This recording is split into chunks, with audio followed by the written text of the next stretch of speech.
Good afternoon. My name is Liz Rowlinson. I'm an overseas property journalist. I work for Place in the Sun, running the magazine for the last 9 years, and I travel to Portugal at least once a year where possible. We're here to talk about Portugal and the appetite for people to move there. It's a fantastic country, popular for its wonderfully laid-back way of life. It's been attracting Britons to move there for decades now. I think there's about 50,000 Britons living full time there, and of course there's now tax incentives. We've got some brilliant experts to help talk about the issues of moving to Portugal this afternoon. So I'd like to get them to introduce themselves. Amy. Hi.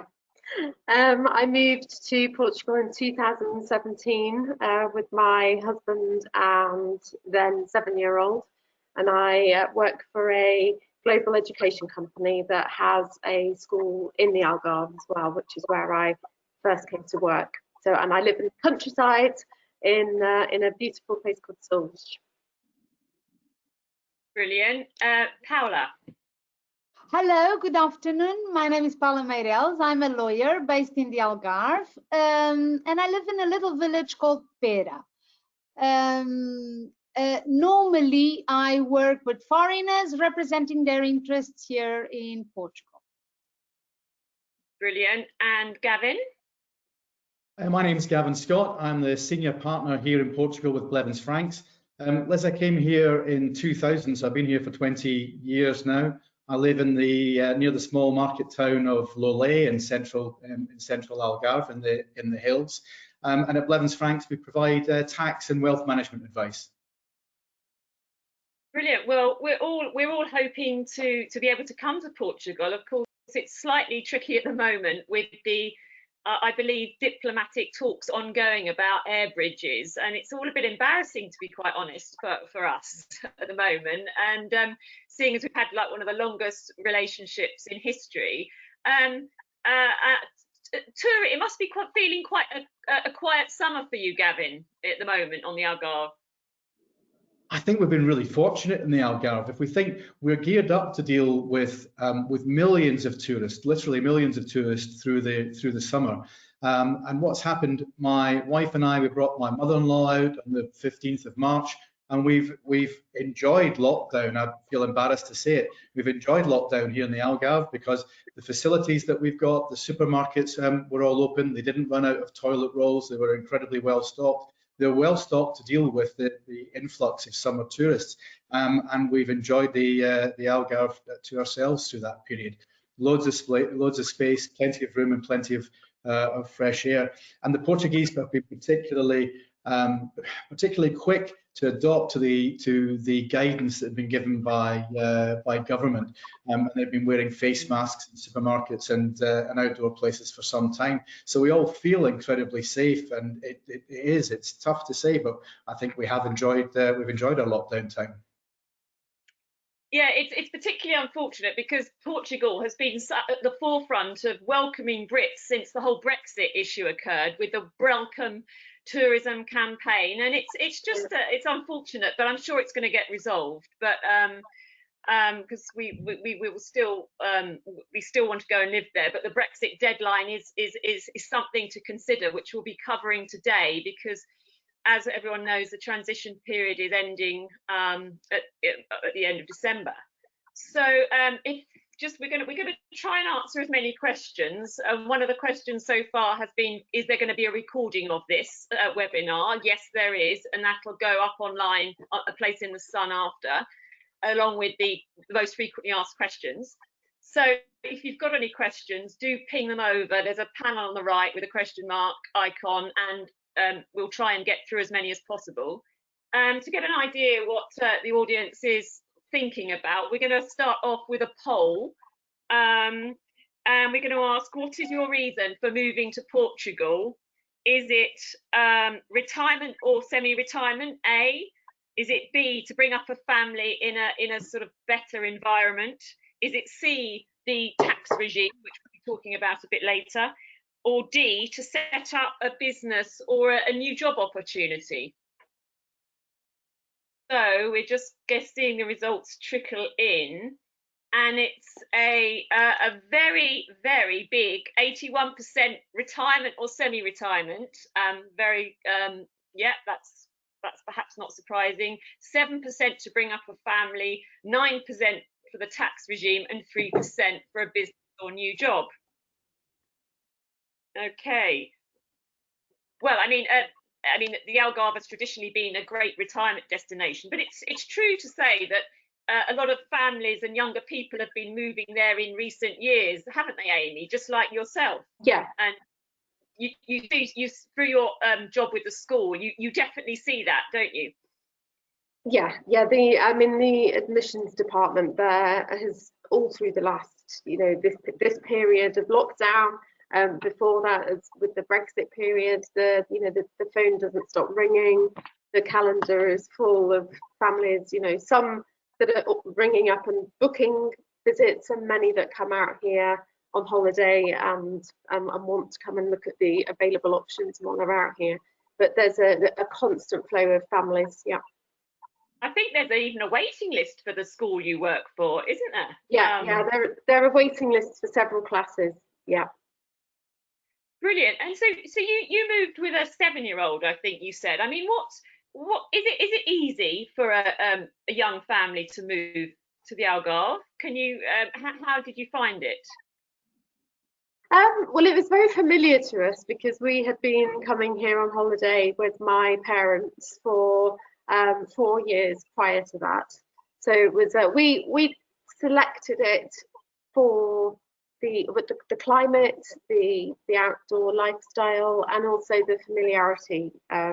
So talking about it to my son, he was already looking forward to places that he liked to go on holiday. So it was familiar. We came out to see the school. We saw quite a few schools before deciding on Nobel Algarve. And he was blown away when he went to visit them on sports day. Brilliant. And it's not just Brits. There's a huge mixture of nationalities, aren't there, on the Algarve now? I think there are at least 40 nationalities at your school. Is that right? Yeah, there are. I mean, there's obviously a lot of people from the UK, but it's really popular with Dutch, with French, Italians, and increasingly Polish and Russian, and we've got families and friends from Canada, all over the place. It's an absolutely brilliant melting pot of cultures, and my son now is coming out with all sorts of language, dipping in and dipping out, and it's amazing. Brilliant. And Paola, you deal with a lot of these international people you deal with, I know. And most of them from our poll seem to be coming to relax and not work. But I mean, do you see people? Do you advise people on coming to set up a business or work and things like that, or not really? Yes, and nowadays I feel that more and more people are coming to live in Portugal and work as Amy did with their families. And yes, we help them setting up new business. My impression is that it's not very difficult to find a job in the Algarve, even if you don't speak Portuguese. Companies, to set up companies in Portugal is really quick. In a week, you can have an open company and a deal starting, running company. So it's very, very easy, the system. Okay, and Gavin, how did you 20 years, and the Algarve was a very different place, or was it? I mean, how you brought up a family as well? Yeah, I think what attracted us to the Algarve was the diversity and the choice, and it didn't matter what you were looking at. So when you were thinking of schools, we had the choice with younger children of saying, well, maybe we'd put them into local Portuguese schools to learn the language very quickly. But there was a good choice of international schools as well. And then when you think about location, we've got the beaches, we've got the countryside, you've got resort living, you can live in the most modern apartments in town. And again, that choice is there. So you've got modern apartments in town and rustic properties in the countryside. So for us, it gave us such a wide choice coming. And I think the changes that we've seen over the years, we've always enjoyed the local farmers markets. I say I live in a market town, Lollet, and we've got fresh vegetables, fresh fish, and things at the weekend to enjoy. But today, if that's not the way you want to do your shopping, if you're used to your UK brands or whatever it might be, we've got fantastic international supermarkets. So some of us see it as quite sad today. We've got Primark all the way to IKEA, and others think it's the most fabulous thing to arrive in the Algarve. But it's about that diversity and choice, Liz, and that's really what determined us to bring our young family here 20 years ago. Mm-hmm. And I'm gonna just interject a couple of questions before we talk about perhaps choosing location and Brexit related. Pia Wolf asks, do Britons need to buy before Brexit? And the answer is no, not really, isn't it, Paula? Because we'll still be able to buy properties just like any other nationality after the December. Is that correct? Correct, yes. If you want to come and live in Portugal and get your residency before Brexit, you really don't need to purchase. You can rent out a long-term rental and you can ask for residencia. Yeah. But I mean, holiday homes, there's little difference in status. You're still allowed to buy them. You can spend, I think, 180 days a year in Portugal. Is that right? If you're a non-EU citizen.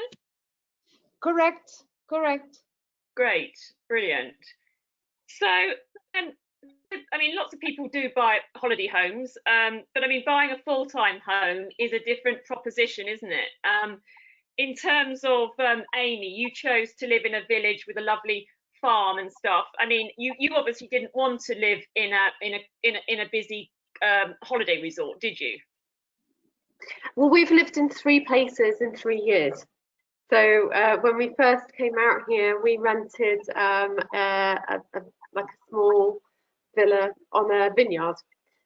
So we we had all of the fantastic grounds to go off cycling in and exploring. And we lived there for a year. But then we lived in Cabrero in a villa, and then that was more of a kind of a residential area. And then we've now moved to the countryside here, and this is more of a kind of a Durrell, Durrell kind of life, and I think that's what we prefer. But I think it's really worth, if you can, it's really worth renting before you buy if it's a lifestyle move, because you discover all sorts of things, your environment, the neighbours, the ease of the roads and things like that. It's a really good idea. Yeah, in an ideal world, trying before you buy is often a great thing. But I mean, to inject a little realism, and I mean, it's not completely easy finding long-term rentals, is it, on the Algarve? To just sort of be honest to our listeners.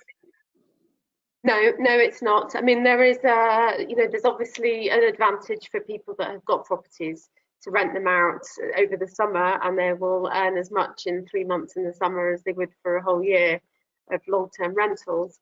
So, I mean, I have, even the school. So the school will find it that they're helping and advising parents that are looking to move here on, how they might find a long-term rental. There are Facebook groups, things like that, where they might be advertised.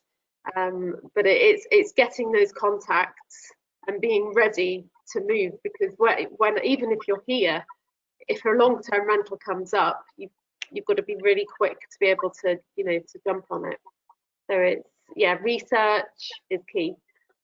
Yeah, I had a few questions on where you all live, and that people are very interested or didn't actually catch the names. So maybe a bit more sort of meat on the bones for where you all live might be useful. So Silves, can you pronounce it, Amy? Is it where you are? Silves. It's inland. By how much? It's in oh gosh, I'm not sure in distance. In time, it takes about 10 minutes to get 20 minutes to get to Lagoa from our house. But it's a short, yeah, 20 minutes drive to the beach from where we are. So it's beautiful. It's in a medieval fortress town. Lots of beautiful old winding narrow streets, amazing views, Moroccan restaurants, English restaurants, piri piri chicken restaurants. You know, it's quite a cosmopolitan, exotic feel, and it's got a beautiful river that runs through it, playgrounds, really beautiful place to be, and very lush, green, full of orchards. And Paola, you're also slightly west of the central Algarve, aren't you? In Carvero. Yes, I'm down the beach where Amy just said 20 minutes from where she lives. She would come to Carvoeiro, where she lived before, and it's really a very authentic little village. Still very honest, because people live there in a yearly base. It's not just a touristical place to come and spend a holiday. All the year long, people come to Carvoeiro to live. And actually, the time of the year that we have less people is around Christmas, when lots of people like me, from Lisbon, from all over the world, we go home for Christmas to our families. And that's the only moment of the year that it slows down. Otherwise, you will always have life there. It's a very live place. Very nice. Yeah. Great. And Gavin, you're in what sort of the apex of what they call the Golden Triangle, aren't they, in the Algarve, in terms of the sort of the luxurious resorts and there's a circle of wagons that go around the Golden Triangle protecting it, and I'm just outside that to the north, looking, peering in. In contrast to Silves, which is a beautiful medieval town, Lollet is very much a local market town with a beautiful avenida, tree-lined avenida with pavement cafes and coffee shops. Plenty of local shops, so you won't find the brand names. You'll have to go out of town to the shopping malls for that. So very traditional. But during the summer, we have things like White Night, where the whole city is put across to closed off from traffic, and everybody wanders around in white to celebrate the end of summer. We have a Festival Med, they call it, where there must be 10 or 12 different stage locations set up with different forms of live music going on. So a big cultural vibe coming from Lollet, right in the centre of Algarve. One of the things that came to mind was that Amy mentioned there, just saying about rentals, and they're recommending people to come out and maybe rent before they buy and get that feeling for the different areas. So these are very different areas, Arnaçal, Silves, Lollet, they're quite different areas. And although it's difficult maybe to get a long-term let, you might find that in the off-season, actually getting 6, 7, maybe even 8 months, you'll get good value from that, because people are maybe geared up for the summer months, but these properties are empty at those other times. So that might be something to consider, that give you an opportunity to come out, have a look around, look up the atmosphere of different places and different towns. And I think important to get a feel for the Algarve in the winter and understand it's not just about summer holidays. We do have a full year-round calendar of things going on. I was going to say, yeah. So I was just going to say, yeah. I mean, the summer season, the heat, you know, it's intense. Actually, the beauty is, as exactly as Gavin says, it's this year-round mild. You know, mild. The fact that, you know, even in December you could be sitting outside having dinner. You know, it's you could be on the beach, in the sea in November. It's great for families in that sense. Brilliant. Well, that's lots of good location information. I mean, one of our listeners has pointed out this is quite centered on the Algarve, because all of you live on the Algarve, and I have to say that most of our people inquiries online are focused on the Algarve rather than Lisbon at the moment. So, but I mean, there are other wonderful areas of Portugal, and the advice we're giving well, the practical advice which we're coming on to relates to the whole of Portugal. So, so Paula, residency, in terms of British people moving to get their residency this year, very briefly, what is the process? Very simple. First thing, people have to have a fiscal number, which is equivalent to your national insurance number. Our office helps people to obtain. It's a very simple process. For that, you will need your passport and a proof of address. Could be your driving license, because UK driving licenses, they have the address. With that, we can request the fiscal number. Before, it was a process that could take a day, now can take 2 or 3 days, because we still have some offices working from home, so they will just receive you by appointment. We are requesting the fiscal numbers through internet, and then we receive them. If it's something different, they will allow us to come into the office, but as I said, by appointment. So I would say people to expect 2 or 3 days. After that, if the person already had bought a property or had a contract of long-term rental agreement, we can go with the client to the city hall. We displace there. We help them filling in the forms, because they are in Portuguese. And you need also to have a bank account showing at least 1,500 on it for the last 3 months. And with that, you will get a residency in 24 hours. Wow, that's quick. Yeah, it's still very quick. And if we've got a few people listening in who are not, who are Canadian, Australian, etc., what is the process for do they have to get a visa if you're outside the EU? Yes, they will have to get a visa, and normally those visas are granted for 90 days. And once they are in Portugal, we also schedule through internet an appointment at Foreign Affairs Services, and then they go to Foreign Affairs Services to an interview, and they can extend their visa, or they can apply for residency under certain requirements. Brilliant, thank you very much. Gavin, just coming on to the subject of tax, we've had a few questions about the non-habitual residency. Can you just explain the premise and what this scheme is, and how we might take advantage of it? Yeah, I think the important thing, my grandmother always said, if it looks too good to be true, it probably is. And sometimes people say, oh, crikey, that can't be right. We can't be coming and living tax-free. Generally, things aren't tax-free, but there are a number of exemptions.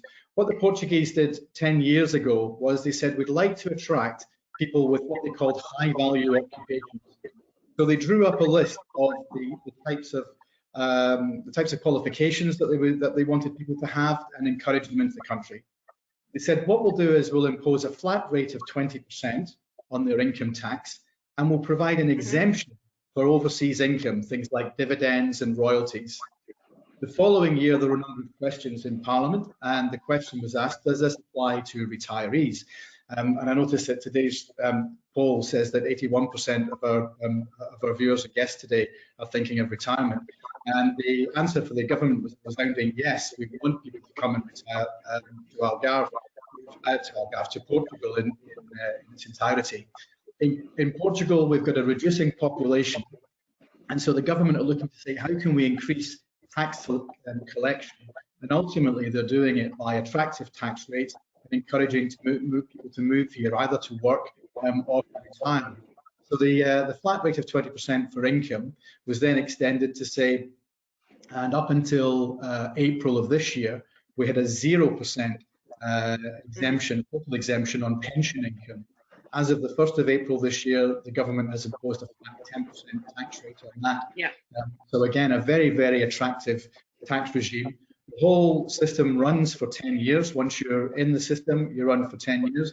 They will say, well, what happens at the end of that? What you need to do during the 10 years is use that period to do your tax planning, ensure that you're as tax efficient as you can be as an ordinary Portuguese tax resident at that time. Brilliant. And I mean, you know, even that tax rate is a good one, isn't it, in some ways? Yeah, no, absolutely. And one of the things that happened in the UK back in 2015 was the pensions freedom. Again, if we've got 81% of our viewers looking at that, we were given pensions freedom and access to our pensions. Of course, we were told that it was because we should be treated responsibly in the way that we've been responsible in accumulating them and treated like adults when you come to draw them. In fact, there was a lot of accelerated tax collection. So people, if they've got access to their pensions, and we'll draw them down at a faster rate, and therefore we're paying tax at a faster rate. The idea of moving to Portugal gives us all of the tax efficiencies of the UK schemes, tax relief on the contributions, tax-free roll-up and gains, and now effectively a low rate of taxation. And when we come to enjoy the benefits, so yeah, you can understand why it's become a very attractive place in the last 10 years for people to retire to from a tax perspective.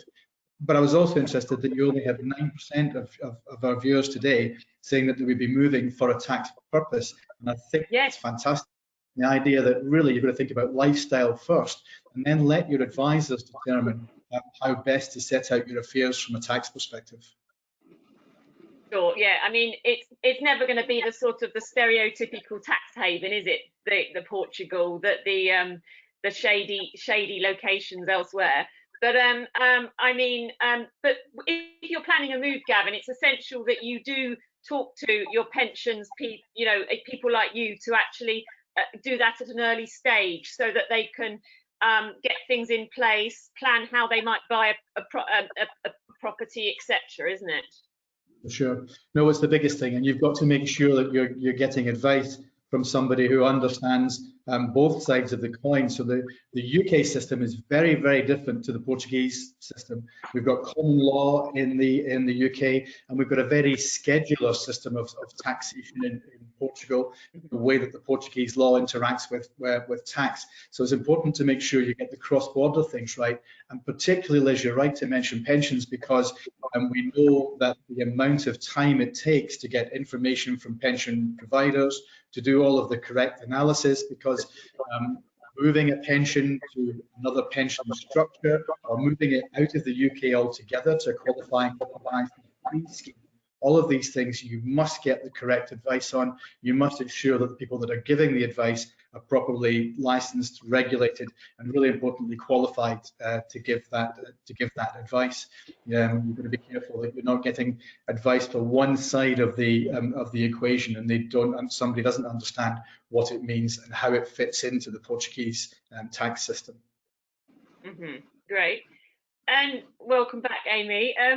What I mean, it's quite an affordable place to live, isn't it? I know you dip back and from the UK sometimes in normal times. Do you find it, Yeah. you know, and sort of buying food, day-to-day expenses, is it a good place to be? Yeah, I mean, there's so much choice, which I mean, the hardest thing is because there's so much choice. You know, you find it's quite easy to find yourself nipping to all the different supermarkets, and then you end up probably spending more. But having the choice, you know, means you've got your Lidl and your Aldi, and you've got your markets. And then, you know, if you want a particular treat or something from home, as Gavin said earlier, there are international supermarkets. Going about, having lunch, eating out, coffees, pastries, things like that. You know, sometimes you'll go into a local Portuguese bar, you'll have 5 of you will have drinks and a pastry, and you won't part with much more than €5 or €6. So it's those kind of things. You know, it's easier to live a slightly more outdoor, sociable life in that sense. You know, and the beach bars and things like that. We do tend to eat out quite a lot. Yeah, the food and the drink is another massive reason to move to Portugal. I definitely know that. And just a few more nuts and bolts questions. Paola, Keith Hayward asks, he understands that it's quite tricky to buy land in Portugal on which to build a house. Is that the case, or are there any key issues there that he should be aware of? I think he might be right, because buy land to build, you have to make sure that you can build on that land. Yesterday, I had a British client that hired our services to buy land in the Silver Coast. And according to the planning permission in the Silver Coast, it is allowed in certain areas to build in rustic land. Anyway, it's my obligation to go up to the Silver Coast, to go to the town hall, get an appointment with the town hall, and make sure and bring a written certificate stating, yes, it is possible to build there, how many square meters up to, because in general, if there is a ruin, in general in Portugal, it's possible to build up to around in between 250 to 300 square meters. But you have to be very careful, because in some places it's not allowed to build anything. And I've got experiences like people coming to me with a ruin in a beautiful area near a river, and they think they can extend, and they cannot. They can just rebuild 50 square meters, which is not enough to live in. So yes, you have to be very careful, and your lawyer needs to carry out the legal searches very carefully, and make sure that you get a report from the local town hall stating that it's allowed to build. And it's also there must be answer of several entities. For example, if it's in an agriculture area, it's not just the town hall, but the agriculture administrative service also has to allow you to build on that area. So yes, he has to be very careful. Thank you. Okay, and just while we're sticking with you, just a practical thing that some people might be keen to hear. When people buy a resale property, what sort of budget on purchase legal fees should they budget for on top of the sales price? Normally, I say that people should look into something between 5 and 8% will cover all the costs that they will incur with purchase tax, stamp duty, land registration fees, the lawyer's fees, any expenses related to their water, electricity, gas bills, bill of connection. So I would say, depending on the price of the property, there is a tax table on purchase tax, which varies. So I would say that there's something in between 5 or 8% that will cover all the costs. Thank you. Gavin, a question on NHR for you. Rona Posset is asking, if they want to move to the Algarve permanently next year, do we need to register for NHR status, and do we need to own a house to be eligible? I think they can rent a house, can they not? They can indeed. Yeah. No, Rona, it's all tied around you coming to Portugal in the first place. So the starting point is you arrive, and if you're renting, buying, doesn't matter as long as you've got accommodation. You'll apply for your residencia, which is a civil certificate to let the local town hall know how many people are living in the area and the services that are required. And then once you have that, you then apply for your tax status. You convert your tax status from being non-resident to resident, and then you apply for the non-habitual residence overlay. But you can't apply for the non-habitual residence tax regime until you are a tax resident. So that's really the order of events. If you wanted to put a line in the sand now and say, well, I want to be in Portugal before the Brexit deadline, for example, if you want certainty of planning, then you might start to rent later this year and establish yourself in Algarve and apply for residency at that time.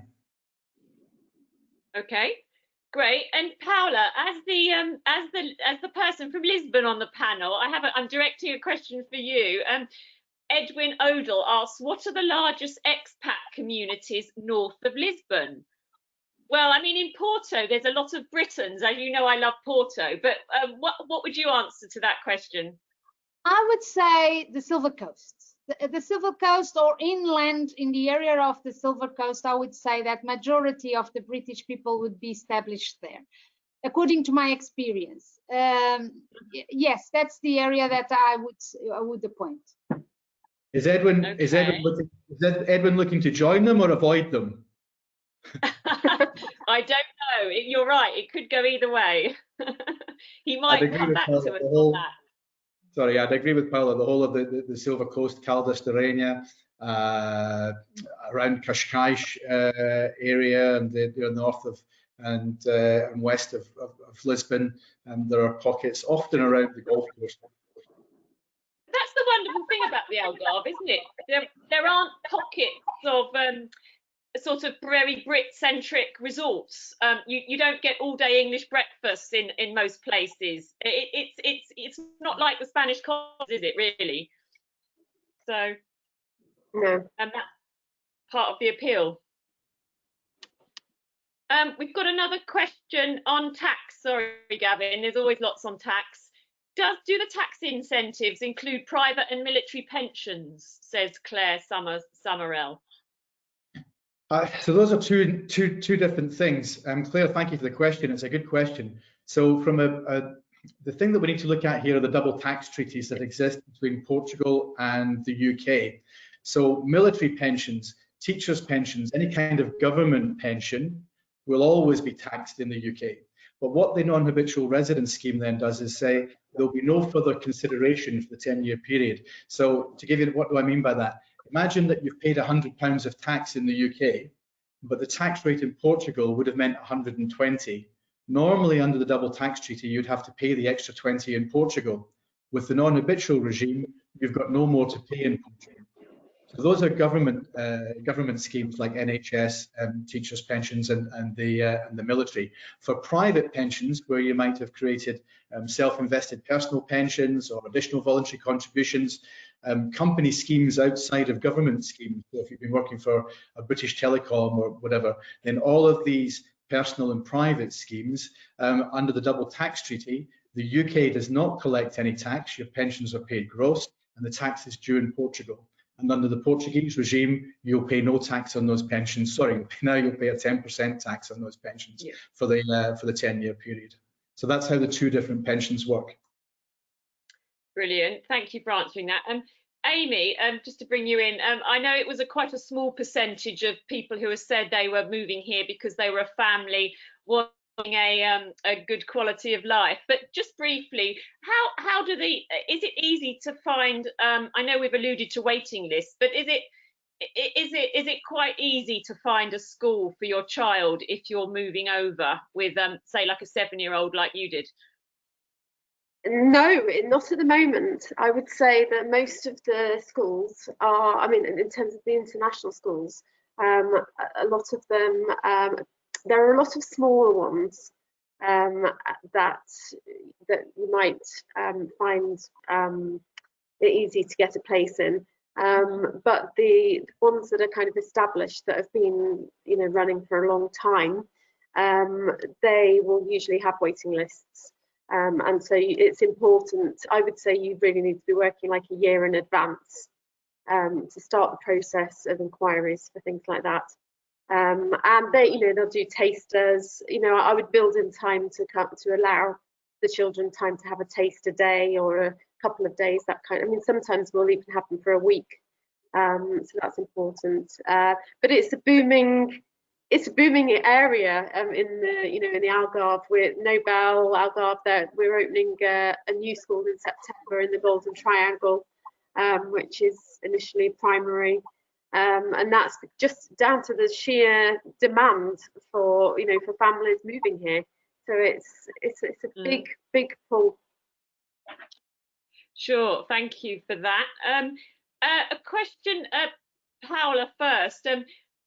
Alistair Sibbald is already a resident. Is there anything else that he needs to do before Brexit? This might be for you or Gavin. I'm not sure whether there's anything else for a Portuguese resident to worry about.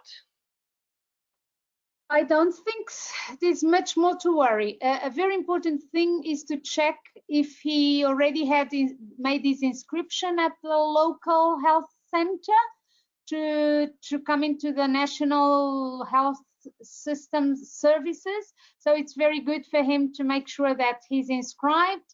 And tax-wise, I don't know if you want to have any benefit, and then I would pass that one to Gavin. So from that perspective, if you already have your residencia, then you want to make sure that you've applied for the non-habitual residence regime.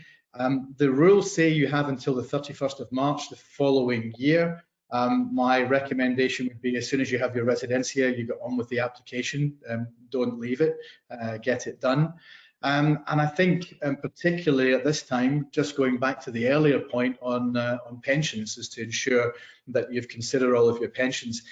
There are the kinds of things that you might want to consider. Liz, we mentioned earlier, I've been here for 20 years, so I've seen my £1 note, as it was when I left. My £1 note would buy 150 centimetres, €1.50. I've also seen it in the time I've been here drop to parity and buy one. Well, that's quite a big change in terms of your income coming in here, matching currency, your assets, the currency that you've got, your money coming in with the liabilities that you have, what you're spending here in Portugal. So just thinking, have I got that right? If currencies did move against me, and it's quite important to be thinking about it now, because there's maybe planning that you can do before the 1st of January, particularly with pensions. So that would be the kind of conversation. Is there anything I can do to match my assets with my liability? Okay, great. Paola, you mentioned healthcare.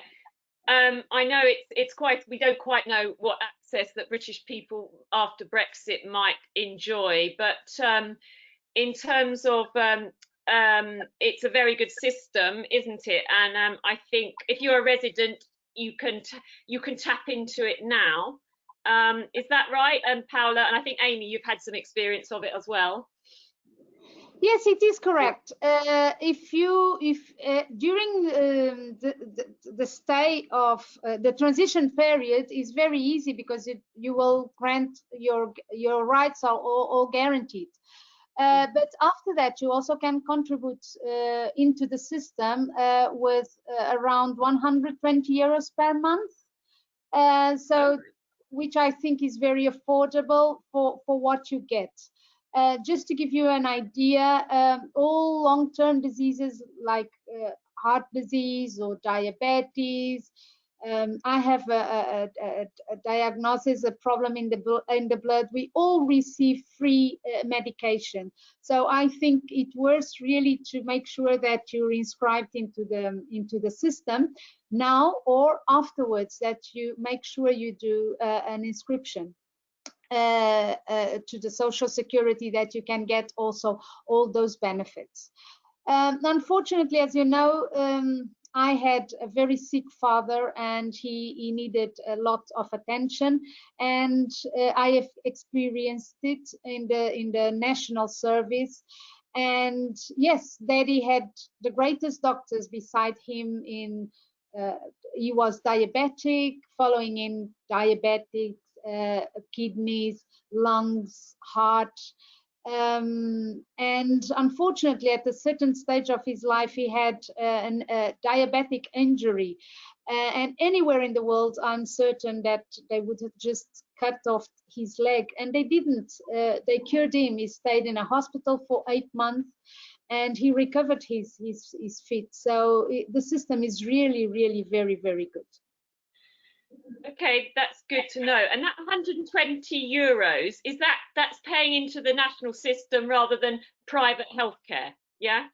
This was into the national system, but you also can get very good insurance services of healthcare, private healthcare. Mm-hmm. And I think, Amy. Sorry? Amy, you was going to say anything about that? Yeah, I mean, when we first got here, we assumed that we had to get private healthcare, and we weren't millionaire, wealthy expats that were moving over. We were, I was going to work in an office with Portuguese colleagues, and I was advised by locals that I could access the national health system, and also they advised topping it up with them. So what we do is we pay a kind of a contribution house private healthcare. So we pay about €33 for the three of us, and we get a 30% discount off private care. So if we want to speed up the process to see a specialist or something like that, then we'll get that discounted. But we've also used the National Health Service. My husband's had 2 quite serious operations in the last 6 months. He's been really, really happy with that. And we've found that they're very thorough, the National Health doctors. They don't take any chances, and they really do get you referred for checkups and with specialists. So we've been very impressed with them. That's really good to hear. A couple more questions clarifying this subject of residency, which is quite confusing for many people. So post-Brexit, a British national will require a residence permit. Is that your understanding, Paula? That's not really yet defined. Right. If there will be no agreement and you would be treated as a third country, yes. And that would had to be required at the embassy, at the consulate, before coming to Portugal, the visa. But I'm very positive, and I think there will be bilateral agreements, and something different will appear for sure. Yeah, I think there's still going to be quite a few changes in the next 5 months, whatever. We've had lots of you've been selling your home village, Amy, and someone's asking, can you spell it? It's Silves, is that right? It is. Yeah. Alma. Okay. And a question for you, Paula, actually. Does Portugal have an efficiency rating, energy on houses, in terms of how eco-friendly they are? We have an energy certificate, which the level will be raised up. The better they are insulated and the better they are eco-friendly, but not really something just directed to eco-friendly houses. But I think people more and more, they worry about the environment, and they tend to do more friendly houses and more friendly environment houses. Yeah, and actually, I think I've heard you talk about in the past, Paula, a green visa for is that building on rustic land or something, or is it to do with eco-efficiency? Yes, that was the possibility of a person to do an investment in what I call mixed land, a urban and a rustic part in an area like where Amy described she lives, with an investment of 250,000 euros. That was foreseen to obtain the green visa. To be honest with you, I've personally never dealt with it. I've dealt with golden visas, and because majority, I will dare to say that more than 90% of my clients are foreigners, but from those 90%, more of the 50 are British. So I really never had the need to deal with that. But I believe now more and more that people will apply for that facility. Great. And just to touch on the subject of golden visas, because Gavin, I think the golden visa offering, which is for non-EU buyers, it's been reduced on the Algarve recently, hasn't it? Again, like Paula, at Blevins Franks, we don't deal with many people. Our focus is on British expatriates coming to retirement in Portugal. So I do know it still exists, but I had heard it had also been reduced. Paula will be able to tell us the rates now. Yeah.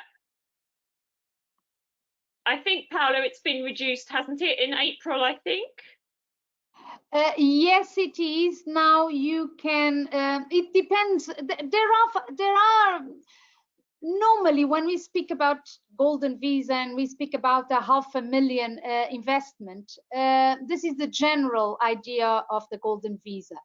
A golden visa could be applied with a reduced rate if the property has already 30 years of existence. Then we would be speaking around 280,000. Also, it depends on the population, where the number of people living in a certain area also can influence on the value. So there is a possibility to buy under golden visa below the 500,000. You also can create a company and have 10 people working in that company.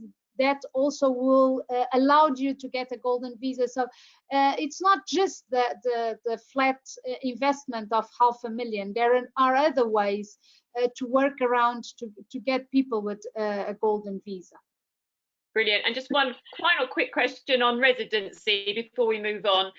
Do you have to be resident for a certain amount of time to qualify for the residency, or just have an address, Paula? Oh, that's a tricky one, because you have to declare that you've been living here for 3 months. So yes, that's a tricky one, because I will have to say the truth. It's a declaration. So sometimes we declare that the client is living here for 3 months. Sorry. That's a shocking revelation. They don't check, but yes, the declaration is that you've been living here for 3 months. Okay. Yeah. Liz, can I pick up on that one? There are a couple of important things there I think that we should bring out. One is that Paula's right. People arrive and they declare that they are here and they're living here. There are two sides to this. One is that who's looking at you and which tax authorities are interested, or alternatively, what we're trying to show to a tax authority to convince them that we want to be taxed in a particular way. So from a Portuguese perspective, arriving with the intention of remaining and living here and making this your home, if this is your home, you could be deemed to be tax resident from the day you arrive. If you spend more than 183 days here, you'd be deemed to be tax resident here. Problem though isn't just this side of the Channel or the Atlantic. The problem is that people then got to look at the statutory residence test in the UK or from whichever country they're coming from, again, to make sure that those two things fit together. Because it may be that people arrive in Portugal and say, I'm here, I'm living here, and I'd like the non-habitual residence tax regime, please. But actually, in reality, they haven't fully left the UK. So we've got to look at how many ties and connections they have back with the UK or whichever country they're moving from, and whether that tax authority sees them as actually having left. So you, again, make sure that you're getting the right advice on both sides of that coin. Okay, thank you. Amy, just a question from you. There's quite a lot of people interested in long-term rentals, clearly, because they want to sort of do as you've done, or try and maybe not have a chance to buy in time for the end of the year. Would you recommend any website to search for rental properties, Amy? Asked Jonathan Atkins. No, actually, I would look at Facebook groups. So on Facebook, there are Facebook groups called things like long-term rentals in the Algarve. That's the kind of place that you're going to find the advertisements when they come up, because if it's going on a website, chances are by the time you see it, it will have already gone. So following these Facebook groups is really crucial. And also, if you, those people that are looking at families, what the school, for example, has is a parents association, and from the moment that somebody enrolls their child, they'll be put in touch with the parent association, and there are lots of people within that who either actually do have rentals and things like that. So that becomes a very helpful community. Brilliant. And just sticking with you, because we're going to run out of time. Any tips for people to take away who are thinking of moving? If you were going to do it again, in a practical sense, would you do anything differently, or would you give people some little sort of time-saving tips? I would agree definitely with what Gavin and Paula have said about getting expert advice. It's an investment that's worth every cent. There were lessons that we learnt from looking at for advice from people in forums and speaking to people who weren't experts, such as like importing UK cars, that kind of thing. There were some costs for us, lessons learned for that. I would also really advise people to learn as much Portuguese as they can before coming, because although you can survive without it, I think that you get much more respect when you go into all of these municipal offices and the town hall and the health centre and places like that. You just automatically get a lot more respect from people if you can at least do the basics, and the Portuguese will enjoy helping you in that sense. They like it, but they do like you to make an effort and try. Great, and actually the warmth of the Portuguese is perhaps going to feed into the next question, because I thought we might end with one of the final questions. An interesting one is Sandra Haruni is comparing Portugal and Spain as places to move to. Now, I know you guys are all going to be on Portugal's side, but I mean, it's a very different proposition, isn't it? I mean, your move was 20 years ago, Gavin, but why did you choose Portugal over Spain? For me, probably the real deciding factor for me was that I had a job here to come to, so came and had a look. But for Portugal, we're just a little bit culturally different to Spain. We've managed to avoid some of the property issues that they've had in Spain, overbuilding, over expectation. Building has been incredibly controlled here, so it's just been a much steadier, I think, as we say in Portuguese, mais tranquilidade. It's been very tranquil being in Portugal, and we've enjoyed that, which isn't for everybody. Some people want to be closer to the buzz of a beach resort, or something that carries more expat attraction, if you like. But if that's not your thing, then I think Portugal has the rest of it in abundance.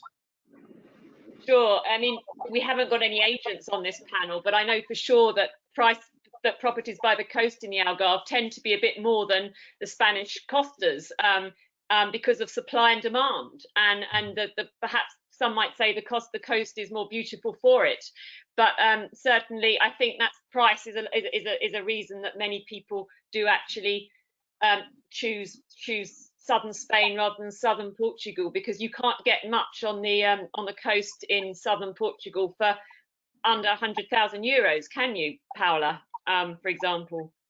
No, good deals, they now and then appeared, but it's not normal. The nearer we are to the coast, the more expensive the property will be. I believe the same property or similar property in Lolé and in Vila Moura, we can speak maybe about 100,000 difference for a 2-bed apartment. But surprisingly,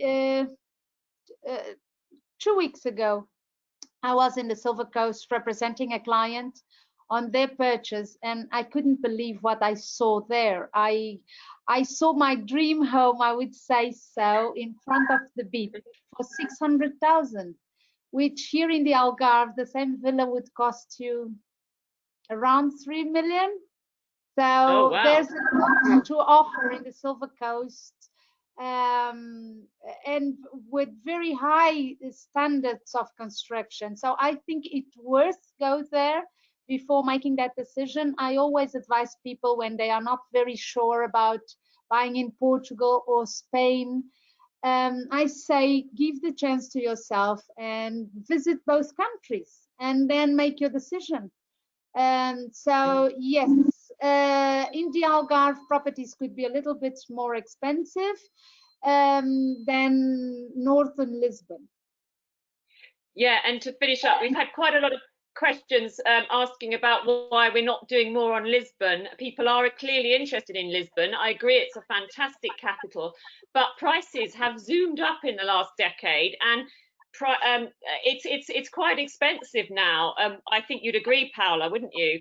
But I mean, if people have questions on Lisbon, they're welcome to email Paula after the session.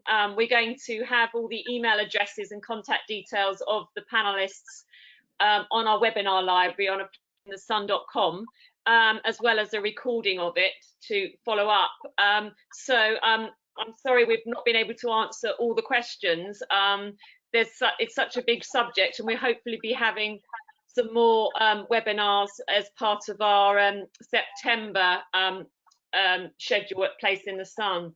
So I'm sorry we've got to finish up now, but there's a very good guide to buying in Portugal on placeinthesun.com. There's currency information, there's professional services like Gavin and Paula, there's articles. I think, Amy, you've written for the magazine, and there's an article about moving to Portugal you did for us that was great. So I'm afraid that's we've got to close up, but hope that we all manage to get out to Portugal and sort out the flights by as soon as possible. Thanks to my panel. Thank you. Thank you. Thank you. Bye-bye.